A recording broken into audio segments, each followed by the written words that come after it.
স্বামী বিবেকানন্দ, যিনি ছিলেন আজকের ভারতবর্ষের এক মহান মনীষী। তিনি বলেছিলেন, আমি বিশ্বাস করি যে কেউ কিছু পাওয়ার উপযুক্ত হলে জগতের কোনো শক্তি তাকে বঞ্চিত করতে পারবে না। তিনি বলেছিলেন, যেরকম বীজ আমরা বুনি সেই রকম ফসল আমরা পাই। আমরা আমাদের ভাগ্য তৈরি করি।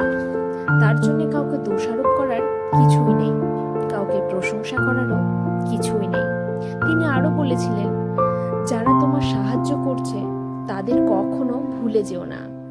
যারা তোমাকে ভালোবাসে